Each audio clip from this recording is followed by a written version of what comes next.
So following big news as we see a change in power, a flurry of pardons issued by President Trump. One big name, and you see him right there on your screen. He's getting a plane ticket out of Texas. He is the ex-leader of the far-right Proud Boys. That is him, caught by CBS News cameras, leaving Dallas Love Field Airport. He is bound for home in Miami, and that's where we find CBS News correspondent Jason Allen, who spoke with Tarrio. Jason, you talked to him. What did he have to say?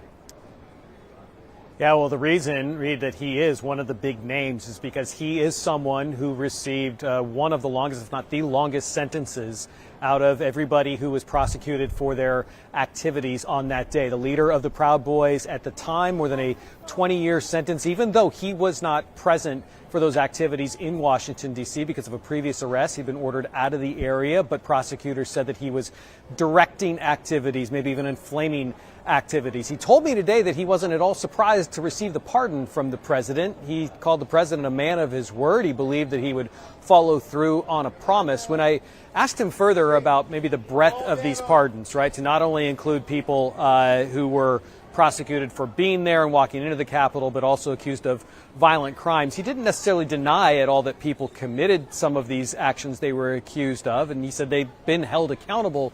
Rather, and I think we'll hear from him now, he really had a problem with the process that happened in the courts after that. I think the miscarriage of justice that happened in these cases, regardless if somebody agrees with putting their hands on a police officer or whatnot, how the process worked out was unfair.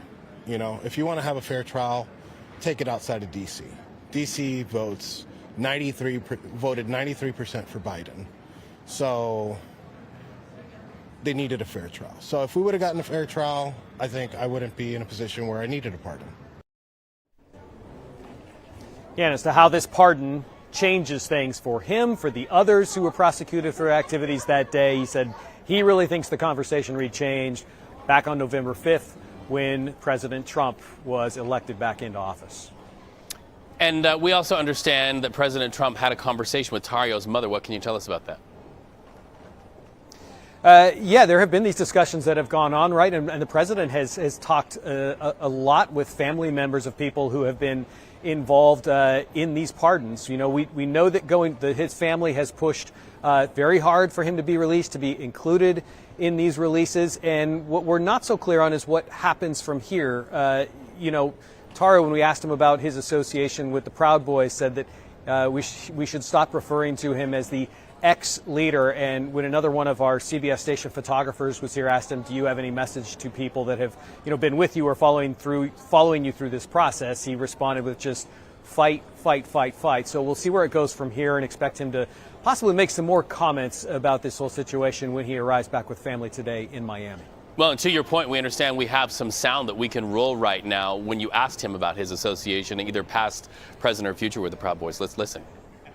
What's your association at this point with Proud Boys?